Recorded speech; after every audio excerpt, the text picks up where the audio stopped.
Hi guys, it's Nandi. Welcome back to Valiant Living. You know, on Thursday, was it Thursday? On Wednesday, I I accompanied my daughter to the exam center to do her exam, and I was there waiting outside, and I was just thinking to myself, to say, well, this is something that I've always done, and my children are lucky to have a mother like me, because I know many parents would not do the kind of things that I have done for them, in terms of that, the moral support, the level of moral support that I've offered to my kids. I was really just reflecting on all of that from all four of them, because my daughter is 19.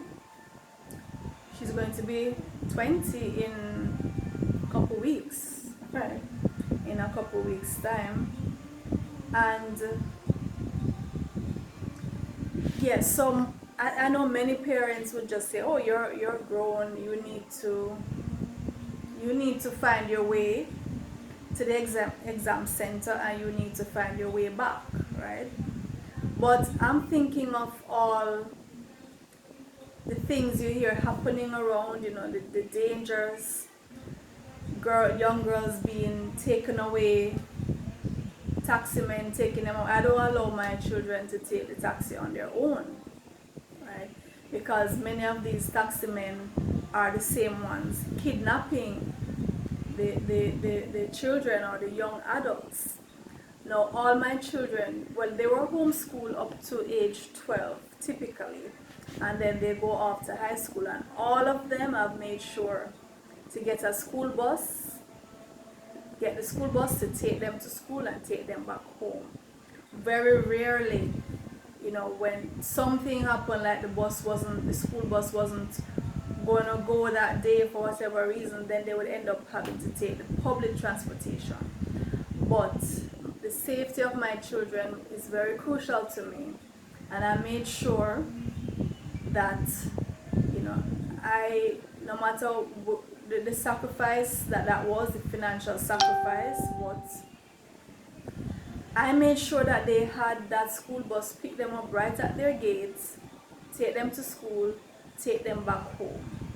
Whenever they had, like for example, what happened in this week, an external exam, and I know that, yes, I could say to them, go find your way, as many parents do, go, you're old enough, go and make your way. No, I prefer to take them there. You see, when they become adults, then they can go and fend for themselves. Up to that time, because I still consider an 18, 19-year-old, yes, legally you're adults, but to me, they still need that guidance and protection at 18, 19, even 20 years old, right? And as long as I'm in the position to do that, I'm going to do that. No, I did that for all my kids. I have 3 adult kids now. My first daughter, same thing. Always provided that level of support and protection. And then when she went to college abroad, she just did what she had to do. So it's not a case of, some persons would say, well, you're shielding them too much and they won't be able to fend for themselves when the time comes. No, she went to Chicago, and she went to university. She did what she had to do, and she made her way. So I don't think that providing that level of support and protection will hinder them. And if it did, I prefer that than to just throw them out there, because I've been I take the public transportation, and I see how students behave on the public transportation. I don't want to expose my children to that level of indiscipline and just vulgarity. I'm not saying they're all like that, but I've seen it. And you know, at the bus terminus, the chaos, standing there waiting for so long, and sometimes when the bus comes, the children are told, go back and let the adults come on and sit. And I'm saying the children have been at school all day, they have been working, they have been, you know, that's their job. School is their job. So why would you be telling them you can't sit, the adults have to sit? So that kind of thing I just didn't want to expose my children to. Right? So whenever I can provide that support for them, that moral support and that physical protection, I'm certainly going to do that. Right? So we left home at 6 a.m. Her exam was at 9.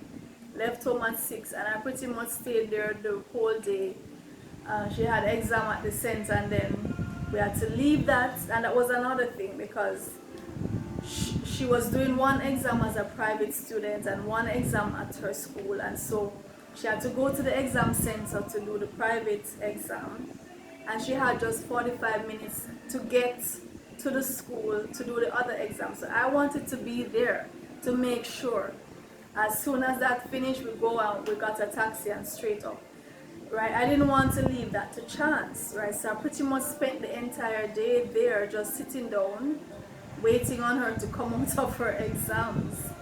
But it's and this is, I've always been doing this, and even for my students too, when they have external exams, I go to the center, I talk to them before they go into the exam, give them that moral support. I wait for them. Once I don't have something else urgent to attend to, I'll stay there and wait until their exam is over. And it's something that I know they appreciate. Right? So I just think that we should always provide that level of support for the children. They really need it, and then they need to know that someone has their back in that way, you know. So I had the time to reflect. I actually wanted to do this video at the exam center while she was in there doing her exam, but it was just not conducive to doing it there. But I was just there reflecting. I said, you know, as a parent, I'm glad that I was able to provide, that I've always been able to provide that level of support for them that they can rely on, and hopefully they'll be able to look back and remember and say, you know, my mother had my back. You know, my mother had my back. Because I know, and people have said this to me many times I've been in those situations, and people said to me, boy, if it was me, that child would have to find his or her way. You know, I would not be out here sitting down waiting. People have said that to me. So I know that definitely many parents would not. They would go and do whatever else they have to do. And I mean, to be honest, not every parent has the time. You know, maybe they have their job, whatever that they have to attend to and be present for. But I'm saying you would have parents who can do it but choose not to because they feel like they're sheltering the child too much. They're cushioning the child too much. I'm saying no. Not at 17, 18, 19, 20, no. That child still needs your support. Yes, they are legally adults, but trust me, they still need that support and protection, because we have too many young adults going missing. Just a couple of months ago, you know, this young lady took the taxi. She's a university student right here. I think she's from Kingston. She was 22 and visually impaired. Took the taxi and that was the last anyone ever saw her. You know, and the taxi man, he's saying he let her off at a particular point. No trace of her at 22 years old, so you would say that's an adult, right? So I'm saying once we can offer that protection for our children, our young adult children included in that, then we absolutely should. Right? So this is Nandi. I'll see you in the next video. Parents,